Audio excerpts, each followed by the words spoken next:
this is an iHeart podcast. Guaranteed human. With no fees or minimums on checking accounts, it's no wonder that Capital One Bank Guy is so passionate about banking with Capital One. If he were here, he wouldn't just tell you about no fees or minimums. He'd also tell you about how Capital One cafes are open 7 days a week to assist with your banking needs. Yep, even on weekends. It's pretty much all he talks about, in a good way. What's in your wallet? Terms apply. See CapitalOne.com/bankguy. Capital One N.A., member FDIC. Stuff You Should Know is brought to you by Grainger. Grainger knows that if you're an HVAC technician and a call comes in, you need a partner that helps you find the right product, fast and hassle-free. And you know that when the first problem of the day is a clanking blower motor, there's no need to break a sweat. With Grainger's easy-to-use website and product details, you can be confident that soon you'll have everything humming right along. Call 1-800-GRAINGER, click Grainger.com, or just stop by. Grainger, for the ones who get it done. Hi, everyone. From October 2, 2014, my Saturday Select pick for the week is how panic attacks work. This is very sad and serious stuff, everybody. Panic attacks are terrifying. They are real deal stuff. I've never had one. I've had friends and family members that have had them, and it's tough stuff. So if you suffer from them or have friends or family that do, why don't you give it a listen, and maybe this will help out, or at least bring a better understanding about how panic attacks work. Welcome to Stuff You Should Know, a production of iHeartRadio's How Stuff Works.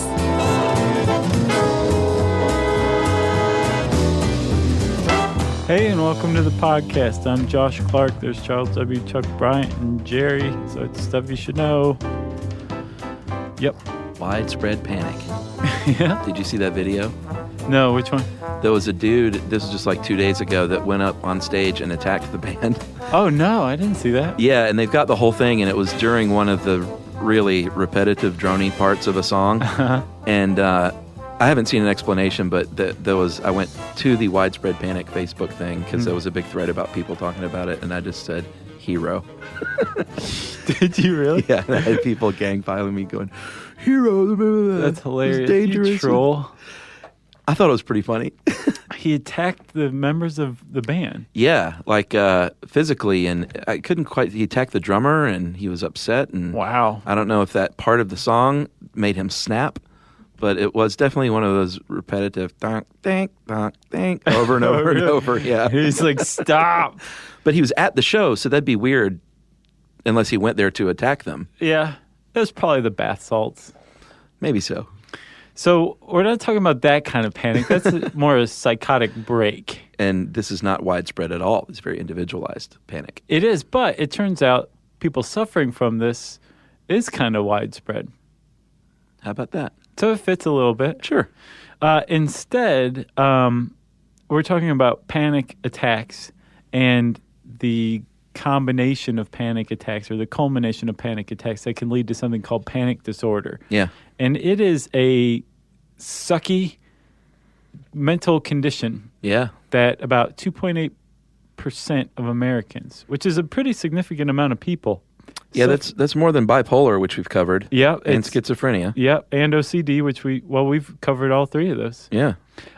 So that's a pretty significant amount of people who suffer from panic disorder.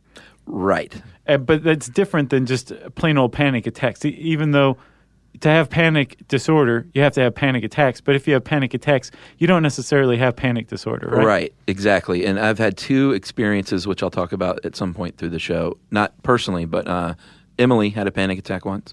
And a friend in college had a panic attack, a roommate. Yeah. And neither one of them had panic disorders. It was just an isolated incident. Yeah. So apparently that's, I don't know if common's the right word. Yeah. But people do have panic attacks. And they that might be the only one they ever have for their entire lives. I hope so. Which makes the whole thing kind of mysterious. And we should say, like, science does not know what exactly is going on here. They have some theories. Yeah. But there's no way to predict what's happening. They don't even know if it's genetic or what, or environmental. Well, they finally isolated a gene last year. I guess I can go ahead and talk about that now. Okay. In December 2013, they isolated the gene And genes are always so boring with their names. Unless it's Simmons. That's right. The NKRT3, they think may be responsible because its presence appears to cause an overestimation of fear and danger and an overactivation of the hippocampus and amygdala. So basically, if you have this gene, you're going to exaggerate your fear overall. Okay. But it's not like they're saying they've proved that's the cause. Right. But that is a good step scientifically in the right direction. That's a huge step. Yeah. Because, that does sound very much like what a panic attack is. A panic attack is where you experience a very pronounced sense of fear. Mm-hmm. And basically, your fight or flight symptoms response, and really, from what I can understand, your flight response. Yeah. Like you're not in a position to fight or freeze, because now these days it's fight, flight, or freeze. Oh, really? Yeah. I don't think I knew that. Yeah, there's a third option now. Like stop, drop, and roll? Kind of, yeah. Oh, no, wait. Those aren't options. That's a sequence. Right. These are options. Yeah, so when you're confronted with danger. Nick Thune, our buddy, the comedian. Dude, have you seen his Honda Fit ads? Yeah. Those are awesome. Yeah. I was like, that's Nick Thune, and he's on, Miss America. Yeah. The first thing I always think about is, good for you. Cash those checks, baby. Yeah, he has that funny bit on stop, drop, and roll, and they needed to continue that, keep rolling. Right. He's like, that's kind of key. You don't stop, drop, and roll because you'll be consumed by fire. You need to keep rolling. Right. Until you get to a door. Yeah. It's very funny stuff. So this is a little different. Fight, flight, or freeze. Yeah. So how does freeze factor in? Like you just freeze up and you're toast. It's that the makes least sense. beneficial of all of these adaptations to danger. But basically, when you're confronted with danger, you can either fight, fly, or freeze. That makes total sense. I don't know why freeze was never in there to begin with. Yeah. Because so many people freeze. They just added it on in the last couple of years. I think I'm a flyer or a freezer for sure. It depends. I don't know do you think there's a personality type? Oh, boy, I don't know. Don't you think it's possibly just what your body chemistry happens to be doing right then? No, I think some people are more inclined to fight for sure. Okay. Well, with panic attacks, you're flying. Yeah. That's your jam right there. Yeah. And you're experiencing it in the exact same way that somebody's coming to mug you. Right. Or has pulled a knife on you and you're running away, or there's a lion chasing you, except, and this is the key to panic attack, there is no lion, there is no mugger, there's no knife, there's no discernible reason for you to be experiencing the sudden onset of crippling fear, but you're experiencing it nonetheless. That's right. No tangible thing happening right in that moment. Right. So when you come out of it, and these things they peak within about 10 minutes, but the symptoms can last for an hour or more. When you come out of it, you're like, I don't ever want that to happen again. Yeah. The place that this just happened, say the park, I'm never going back to because now I associate it with this. Because what you're doing when you experience fear, you're learning to stay away from something. Yeah. So whether you want to or not, you've just been conditioned to fear the place that you just were. Sure. Because you had a panic attack. And then lastly, you think possibly you're crazy. Yeah, or having a heart attack. Yeah. That's and both of my wife and my friend both thought they were having heart attacks. Yeah. Which is super scary. And we'll get to the difference later on. But I guess we should talk about just some of the initial symptoms of a panic attack. The old DSM, Diagnostic and Statistical Manual of Mental Disorders, lists, looks like about 10 symptoms. And if you have at least 4 of these, you may be having a panic attack, which is heart pounding, shaking, dizziness, sweating, choking feeling, nausea, shallow or short breath, chest pain, numbness or tingling, chills and hot flashes, feeling of unreality, feeling like you're going crazy, or feeling like you're about to die. Yeah. You got 4 of those, you're having a panic attack. Yes. And if you have 4 panic attacks within 4 weeks, yeah, or you have 1 panic attack and then fear having another panic attack for about a month or so, yeah, then you can be diagnosed with what's called panic disorder. So if you listen to our fear podcast, which was a really good one, it's kind of the same as a panic attack. We covered your autonomic nervous system is what maintains all the functions in your body, the involuntary functions in your body, that is. And it's going to take signals from your central nervous system. It's going to regulate your organs. That's why you don't have to tell your heart to beat or your kidneys to work. Yeah. It's or all your pancreas to secrete stuff. That's right. It's your autonomic nervous system, and it has two parts, the sympathetic and parasympathetic. And your parasympathetic controls, like I said, your heartbeat and stuff like that. It's the normal aspect. Yeah, It just like keeps your you at organs. homeostasis, right? Yeah, that balance that we Right. all seek, that we don't know we're seeking. And then the sympathetic is if you have that fight or flight, or if you become excited in any way, really, that's when that's going to kick in. Yeah, it's like normal gear and then high gear. Yeah, but it's not always fear, just any kind of excitement. Right. You could be super happy. It could be sexual arousal. That's all your sympathetic nervous system. Right, and those two components make up the autonomic nervous system, which it kind of switches from one to the other depending on your state of arousal, right? That's right. But when fear has aroused you, your sympathetic nervous system kicks into high gear, and adrenaline is released, which is a huge factor in causing the symptoms of a panic attack. Like Yeah. you start breathing very heavily and shallowly. Your pupils dilate. We always used to say, if you're digesting food, you stop doing that. Oh, yeah, that's right. Basically, all of your energy is transferred over to either fighting or flying. And in the case of a panic attack, it's transferred over to get you to be able to run away as fast as possible. Yeah, which can be a little scary, but in a real fear situation, if you're in danger, your parasympathetic nervous system is going to kick in and calm you down. But that is not what happens in the case of a panic attack, which is really perplexing. So let's recap this. A panic attack is when you experience this incredibly intense fear, so much so that you run away, but there's nothing there to be afraid of. And then, to make everything a million times worse, your parasympathetic nervous system doesn't kick in and calm you down like it would under normal circumstances. So you get to experience this horrible thing even longer. That's right. Stuff you should know.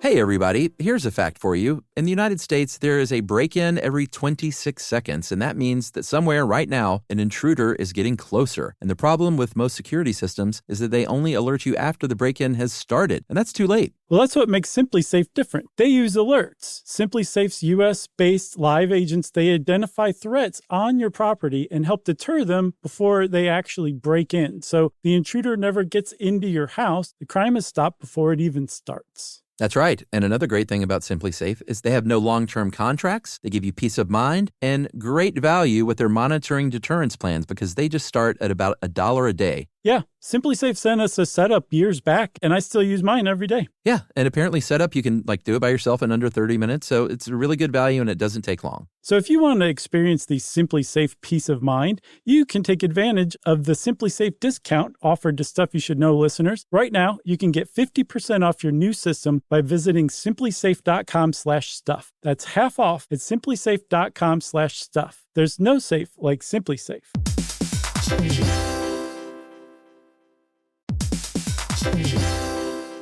Work can be a little weird. One minute you're in a meeting that could have been an email. The next you're trying to decode corporate jargon that somehow means nothing. And don't even get us started on the quick sync that turns into a 45-minute deep dive. Yeah, well, the truth is figuring out your career isn't always straightforward. Whether you're trying to grow, pivot, or just stay relevant, it can feel like you're navigating it all on your own. Well, that's where LinkedIn comes in. That's right. LinkedIn can help you grow your career, helping you confidently navigate your path with insights, ideas, and inspiration from your professional community. You can stay up to date with the latest trends in your field, connect with people who get it, and discover opportunities tailored to your goals, your experience, and what actually matters to you. Whether you're looking for something new or just trying to grow where you are, LinkedIn gives you the tools and connections to move forward with confidence. Because LinkedIn is the network that works for you. Visit linkedin.com/knowstuff to learn more.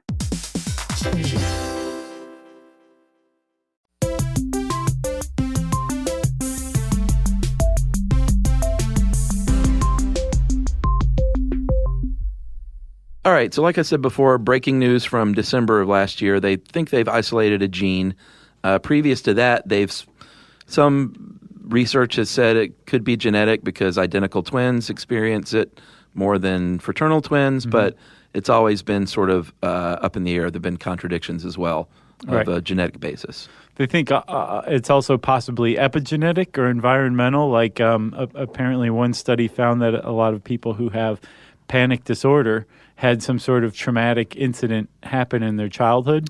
My friend from college did. Is that right? Yep. So they're thinking like possibly it had some sort of effect and set up like a time bomb for later on in life. Yeah, the stored feelings that maybe you've never dealt with about some traumatic event they're gonna rear their head at some point in your life in some way. Yeah, or it just rearranged the neural output in your brain so that one day you're just set up when everything is just right. Yeah. That chemistry is flooding your brain in a certain way, and then bam, it comes out of nowhere. You have a panic attack. Yeah. Another theory is that they think if you have an active fear system, like you basically have been scared too much in life, or you're a scared person, then it's just going to make it a hair trigger for something to set it off. Right. Which makes a lot of sense. I think it could be a combo of a lot of things. Yeah. As usual. Yeah. I wonder, though, what it will end up being, though, if we'll find that there is one thing that leads to this predictably. Like there's gene. things built up, but then there's the actual trigger. Right. Yeah. And that's another thing, too, is they don't know what triggers these things. They do know that a panic attack, being worried about having a panic attack, can actually trigger a panic attack. Yeah, absolutely. I feel so bad for people with panic disorder. This is like a terrible affliction. Yeah. Because you do become very much afraid that you're going to have another panic attack. Yep. So that can set off a panic attack, but it also can set off a comorbidity called agoraphobia. Sure. Where you are afraid to leave your house, but you're also afraid to be alone. And I read this this article that was from the 80s, 1987, and they were saying like the Freudists, followers of Sigmund Freud, were saying, clearly, if you're an agoraphobic, you don't want to go outside because that's where sexual desire is. Yeah. And you don't want to be alone because you're worried that you will, like, abuse yourself. Right. So, agoraphobia. And everybody went, boo, sit down, shut up. Freudies. Yeah, and so nowadays they have realized that agoraphobia is almost exclusively the result of panic disorder. Oh, really? Yeah, Wow. and it's because you fear the place that you had a panic attack, so you don't want to go there again. Yeah. And then maybe it happened again at the grocery store, so you don't want to go there. And it happened, you don't want to be alone, but you don't want to be around strangers, so you cling to your family members. Yeah. And now all of a sudden you're not living your life anymore. Yeah. You're developing phobias because of your panic attacks and your association with them. Like if you're on an elevator and you have a panic attack, you're not getting on an elevator again. Right. You've just developed a phobia for elevators. And so all of a sudden you're not going to be working at a place where you might normally work because you have to take the elevator to get there. Or you develop a love of stairs. Right. But then what if you don't like confined spaces at all, like a stairwell either? Yeah. Yeah. You ever been locked in the stairwell here at the building? Yeah, I mean, you just walk down however many flights. Until you're at the lobby? Yeah. Oh, you can get out down there? Yes. Oh, okay. That's Yeah, good to yeah. know. You're not actually locked in. You just have to walk all the way down. I usually just call you and say, let me in. Yeah. Another theory is that when you're super tired and overworked, was when a lot of times when these are set off, your brain is producing sodium lactate or CO2. And when those levels increase, your brain says, you know what, I think you're suffocating. And so I'm going to send a signal to get you a lot more oxygen. And I found this really sad case of this woman, a university student who died from a severe asthma attack like 3 days ago. And she had a history of asthma and then told the medics that she was going through like final exams and she'd been having panic attacks in the weeks like preceding.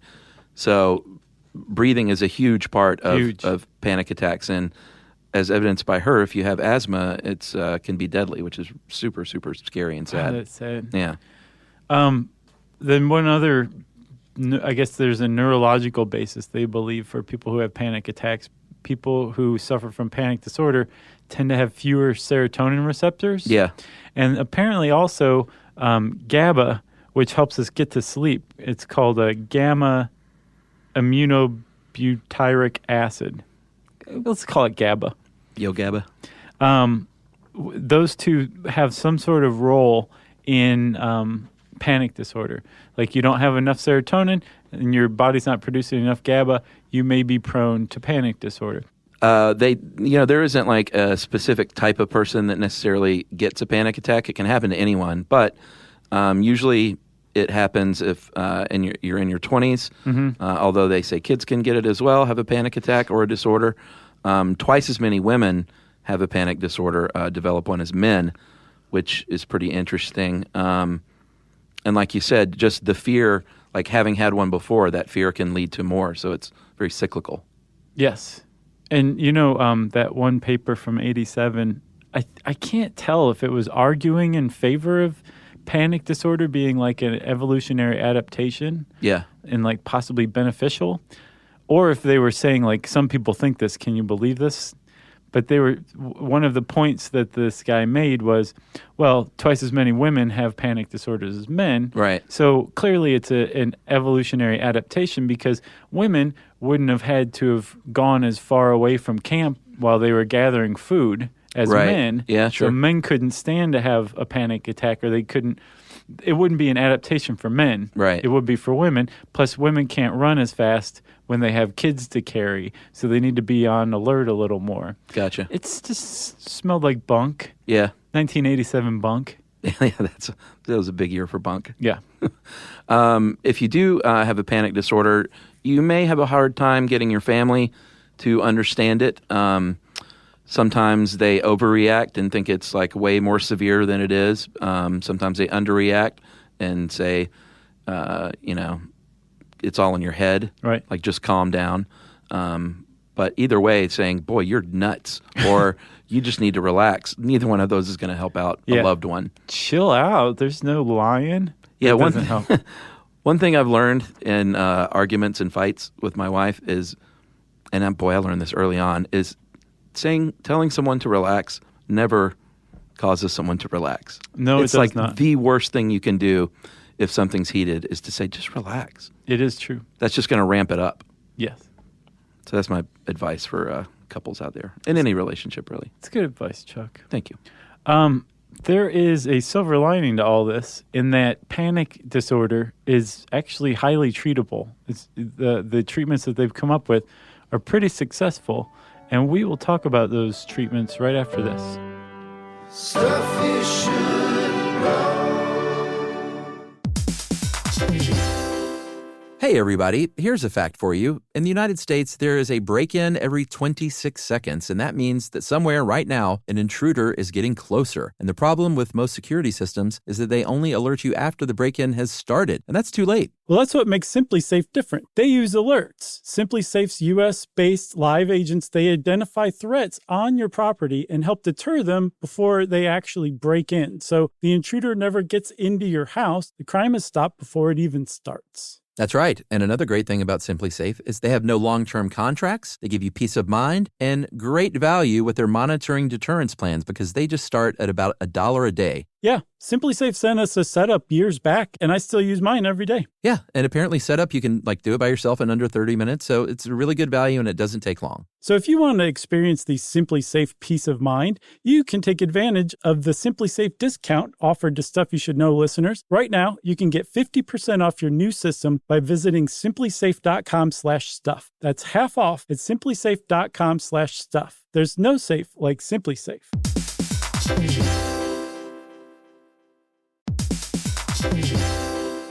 Work can be a little weird. One minute you're in a meeting that could have been an email. The next you're trying to decode corporate jargon that somehow means nothing. And don't even get us started on the quick sync that turns into a 45-minute deep dive. Yeah, well, the truth is figuring out your career isn't always straightforward. Whether you're trying to grow, pivot, or just stay relevant, it can feel like you're navigating it all on your own. Well, that's where LinkedIn comes in. That's right. LinkedIn can help you grow your career, helping you confidently navigate your path with insights, ideas, and inspiration from your professional community. You can stay up to date with the latest trends in your field, connect with people who get it, and discover opportunities tailored to your goals, your experience, and what actually matters to you. Whether you're looking for something new or just trying to grow where you are, LinkedIn gives you the tools and connections to move forward with confidence. Because LinkedIn is the network that works for you. Visit linkedin.com/knowstuff to learn more.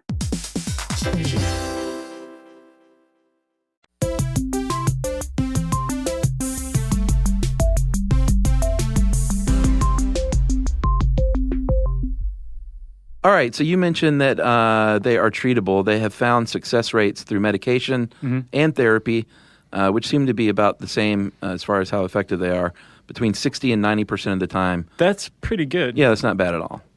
So that's the good news. So there's three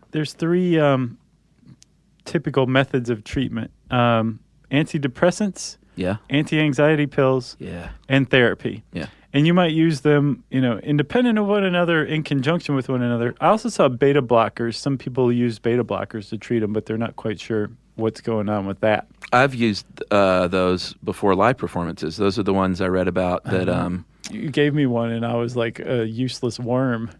Yeah, it didn't affect me like that. I just like totally lost my personality. I wasn't nervous, but I didn't do anything. Well, I've gotten used to live performing now, so I don't need them anymore. But Right. I got that tip from apparently a bunch of musicians, like in symphonies and stuff, use them. I was like, well, if a first-chair violinist, if it's good enough for them, then Right. give me some beta blockers. Yeah. But it worked for me. But like I said, I'm over all that. I enjoy being on stage now. So with SSRIs, Yeah. which is what you moved on to from beta blockers, right? No, I'm not on anything. So with SSRIs, those are selective serotonin reuptake inhibitors, and they do exactly what they sound like. You've got a bunch of serotonin receptors in your brain. If you have panic disorder, you may have fewer serotonin receptors in your brain. Yeah. Serotonin is a neurotransmitter that helps basically stabilize your mood by either causing a neuron to fire or inhibiting a neuron to fire in this really beautiful, perfectly balanced chemical reaction, right? Yeah. So if you have fewer of these receptors than normal, you're going to be comparatively out of balance. What an SSRI, an antidepressant, does is it allows the serotonin to kind of stay in your synapses a little longer than is normal, so that you are releasing a little more serotonin than you would under normal circumstances. And it's proven pretty effective for panic disorder. Yeah, I mean, they work wonders for a lot of people for a lot of reasons, but not everyone, and they can cause a lot of negative side effects. So obviously, work with your doctor on a program. And it takes them a little while, like 2 to 4 weeks to begin working. Right. For a panic attack, an anti-anxiety drug like Xanax might be a little more effective because that is immediately hits you. It is a tranquilizer. Benzodiazepine, right? Yeah, and it's, it's Xanax is going to help chill you out immediately, but you can get hooked on those things. Pretty quick. Yeah, and they're dangerous to quit cold turkey, and it's not the best thing to go to Xanax a lot. Well, yeah, they say that you should basically, if you undertake an SSRI regimen, you can conceivably stay on it for years. Yeah. If you undertake a anti-anxiety or benzodiazepine regimen, like it shouldn't last for more than a couple of weeks or month. Yeah. From what I understand. Yeah. Because of the dependency. And again, you want to like really do all of this with like a qualified, competent doctor's assistance. Sure. Not a doctor's assistant. Doctor's assistants. It depends. If it's a qualified, competent doctor's assistant who can write prescriptions, who you trust, go for it. That's true. And then there's therapy, of course, the old CBT, cognitive behavioral therapy, which we've talked about a bunch. Mm-hmm. But that is, they're going to, sort of the process is going to play out like this. They're going to teach you about your panic disorder. Right. Which is a big step. If you understand something, you can overcome it more easily, I think. They're going to monitor you, and you're going to self-monitor and record your symptoms and when they happen and why they happen, what the circumstance was. Breathing, like we mentioned, is a huge part of it. Anything from meditation to just regular breathing exercises, which we'll give you some tips on that in a minute too, are going to help you out. And then the old exposure to situations. And this is once you've rethought like what your approach is going to be. Like, here's your new outlook, and now here's a situation that might give you a panic attack. How do you feel? Yeah. Or like if you had a panic attack in an elevator, like they may tell you to imagine you're in an elevator. Yeah. Your therapy might progress until you're actually in an elevator and you're chilling out. And the hope is that if you can undergo exposure therapy to that degree, it will get you over your panic attacks in general. Another aspect of it, Chuck, is rethinking. Yeah. And that is basically accepting the fact that you have panic attacks.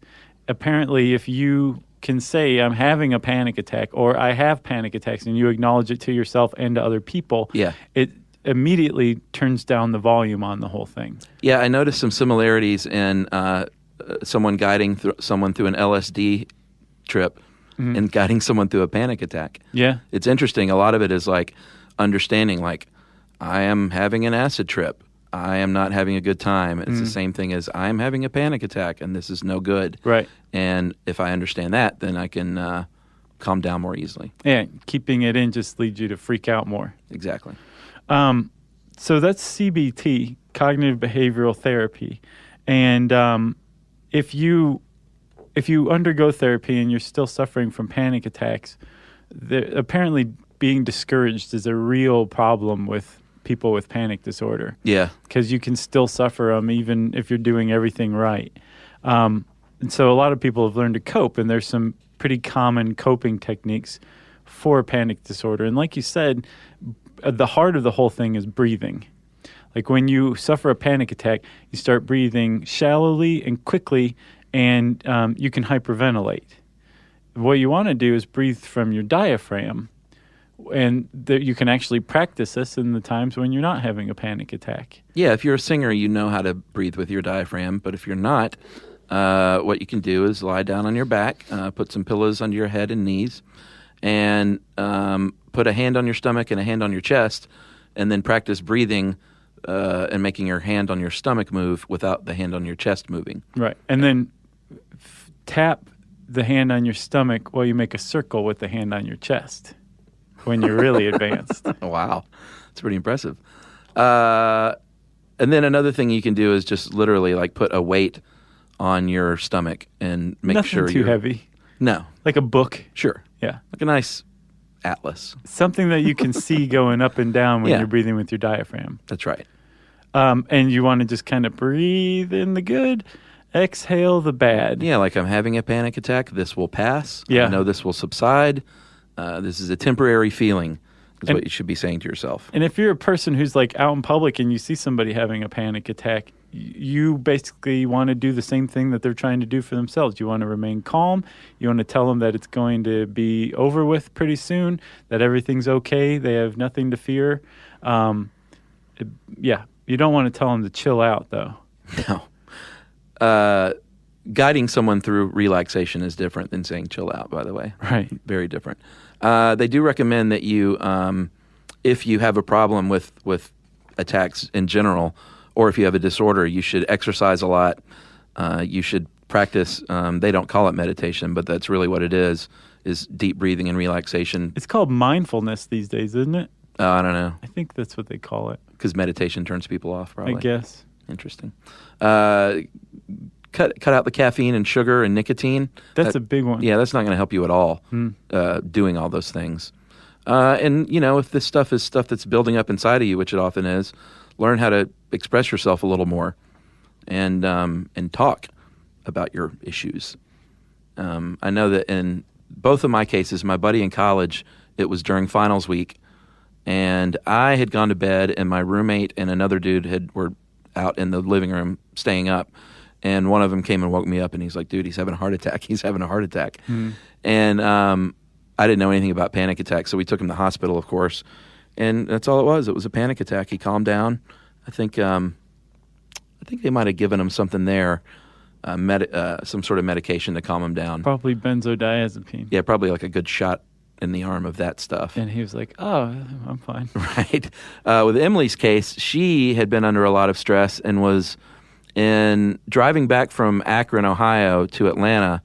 I think she went to get some furniture or something. So she was in a truck, like a moving truck. Oh, yeah, that's a stressful event. Had been drinking caffeine like crazy, like she does, and basically started to have trouble breathing on the highway, going like 80 down the highway, and had to pull over. Called me, and I calmed her down. I was like, all right, now let's get back on the road, see how you do. She got back on the highway and immediately freaked out again.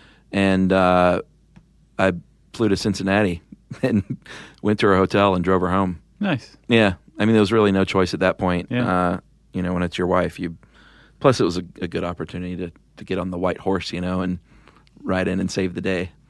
Oh, that white horse. I think everyone loves those opportunities, Yeah, for sure. And it's not, and I've always also wanted to run to the airport and say, like, give me a one-way ticket to somewhere. And that's the only Out of my way. Yeah. I don't have time for your body scans. Pretty much. That's how it happened. So she checked herself into a hotel, and I went there, and I had some nice Cincinnati Skyline chili. And then the next morning, we hit the road. Nice. Yeah, it was good. That's a good story. And she hasn't had one since then. Thank goodness. Despite, she has a lot of anxiety, just as a human. Yeah. But no panic attacks. Yeah. So I definitely have seen the things I saw in this article in both of them, whether it was during finals, like the things going on in her life at the time were super stressful. I think the trigger was she doesn't see great at night or in the rain when she's driving. And I think all these things compounded and just played out to where she felt like she was having a heart attack. Gotcha. And so did my friend. But I guess we should mention that there are some telltale signs of a heart attack. Yeah, that's a big one. Yeah, that you can recognize the difference. Because you don't want to actually be having a heart attack and be like, oh, it's just a panic attack. Just breathe. Right. Just breathe while you're dying. Right. Here are a few tips from the American Heart Association.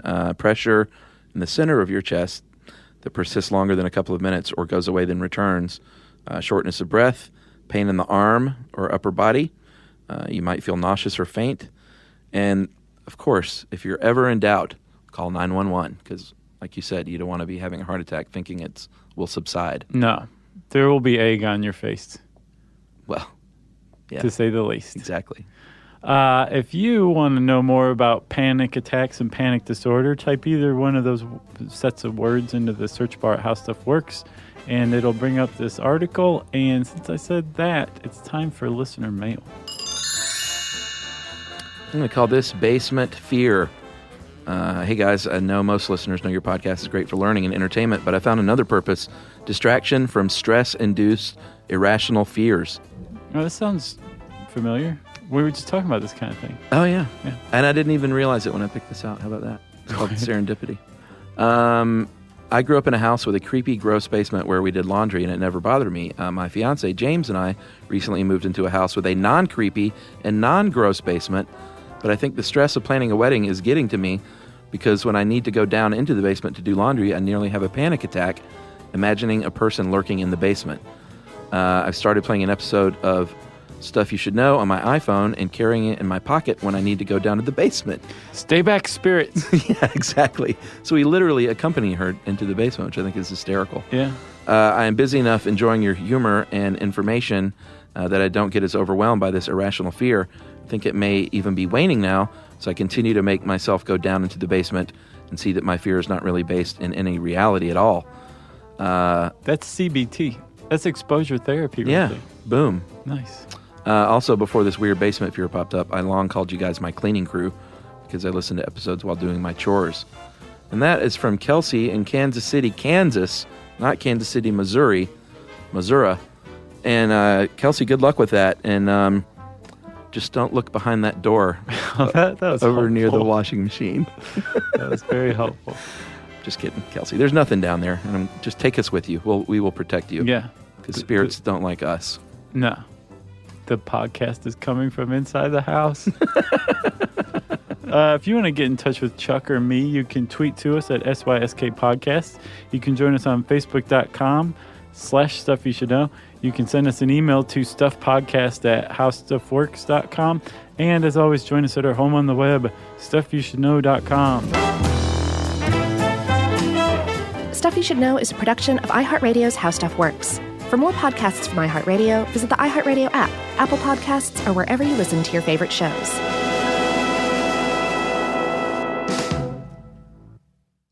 The next time you end up with something on your shirt, don't turn to your usual detergent. Check out Tide Evo. Tide Evo represents over 10 years of innovation in product development. It's a revolutionary 100% concentrated waterless laundry tile made of compressed microfiber soap layers rather than liquid or powder. It's not pods and it's not sheets. It uses 6 layers of detergent fibers to deliver superior cold water cleaning without plastic packaging. It's mess-free, lightweight, and dissolves quickly. Try new Tide Evo. Real laundry magic. Mom, can I have Lingo Kids? Dad, Lingo Kids, please! When did we become the Lingo Kids house? No idea. Last week it was dinosaurs. This week it's... Lingo Kids! Why Lingo Kids? Because it's the best thing ever. We can play games with astronauts, wild animals, and superheroes. With more than 4,000 interactive games, songs, and shows, Lingo Kids is the #1 entertainment platform for young kids. So, no dinosaurs? And dinosaurs! Lingo Kids! Everything kids love. Download it for free.